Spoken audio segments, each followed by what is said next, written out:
හෙට පටන් ගන්නවා යයි පවසමින් ඔබ කොපමණ වාරයක් වැඩ කල් දමා ඇද්ද? දැන් විභාගයේ අතළඟ බැවින් කලබල නොවී සාර්ථක වේට මුහුණ දෙමු. මුලින්ම දවස් කිහිපය ආරම්භ කළ යුත්තේ අවංක සැලැස්මකින් සහ සංවිධානය වීමකිනි.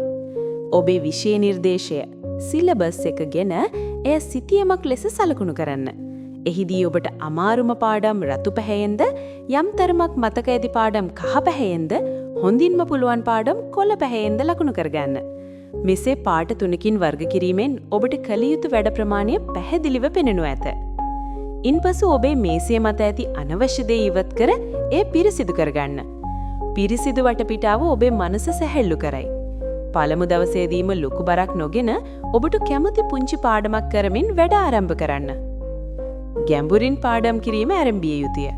මෙහිදී විනාඩි 50ක් එක දිගට පාඩම් කර විනාඩි 10ක විවේකයක් ලබා ගන්න ක්‍රමය 50-10 සයිකල් එක අනුගමනය කරන්න. පාඩම් කරන විට දුරකථනයේ පස්සික තබා එක විෂය කොටසකට පමණක් අවධානය දෙන්න.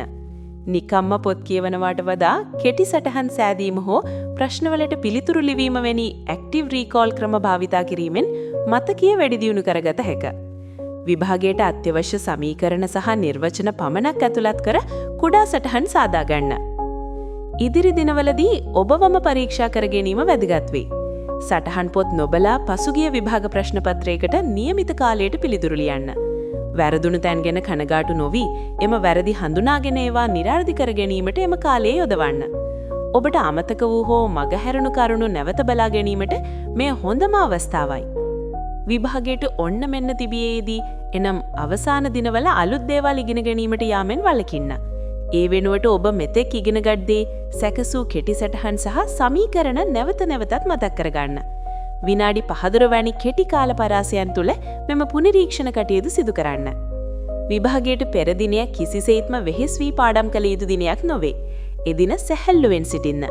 ඔබ ලකුණු කරගත් රතු සහ කහ පාඩම් කොටස් සහ කෙටි සටහන් උදෑසන වරුවේ බලා ගන්න. සවස වරුවේ පාඩම් කිරීම නවත්තා විභාගයට අවශ්‍ය පෑන්, හැඳුනුම්පත සහ ඇඳුම් සූදානම් කරගන්න.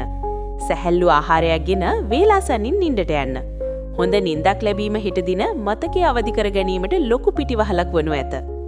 මෙම ක්‍රමවේදය අනුගමනය කිරීමෙන් ඔබට අනවශ්‍ය පීඩනයකින් තොරව විභාගයට සාර්ථකව මුහුණ දිය හැකි වනු ඇත.